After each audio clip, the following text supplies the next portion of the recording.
మధ్య medical shop కి వెళ్తే మీరు ఓఆర్ఎస్ అని ఇది ఇస్తున్నారు. అవును, ఎందుకు ఈ అక్షరాలు ఓఆర్ఎస్ అని ఉంది. యాక్చువల్ గా ఓఆర్ఎస్ ఎల్ లో ఈ ప్యాకెట్ లో 5 టీ స్పూన్ షుగర్ ఉంటుంది. ఈ ప్యాకెట్ లో 4 teaspoon sugar. Sonu Sood వస్తారు అడ్వర్టైజ్మెంట్.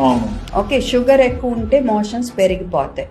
యాక్చువల్ గా WHO ఫార్ములా ఓఆర్ఎస్ ఇది WHO ఫార్ములా ఓఆర్ఎస్.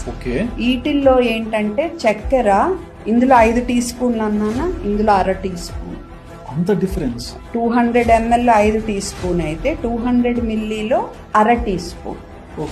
అంతకంటే ఎందులో ఎక్కువ ఉన్న మోషన్స్ పెరిగిపోతాయి. సో వీళ్ళు చాలా ఏళ్ళు ఓఆర్ఎస్ అని అమ్మారు ఇది. సో ఇప్పుడు మేము గుర్తించి మేము ఫైట్ చేస్తే వెనకాల చిన్నగా లెన్స్ పెట్టి చూస్తే do not give during diarrhoea అని డిస్క్లైమర్ పెట్టారు.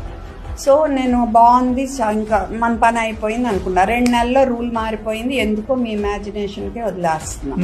మరి మల్టీనేషనల్ కంపెనీ. ఓకే, సో ఏం చెప్పారు, మీరు డిస్క్లైమర్ పెట్టుకుని అమ్ముకోండి అన్నారు. సో ఇక్కడ కింద డిస్క్లైమర్ ఉంటది, this is not an ORS అని. దీని మీద కూడా ఇక్కడ ఉంటది, this is not an ORS అని. అసలు కనపడదు.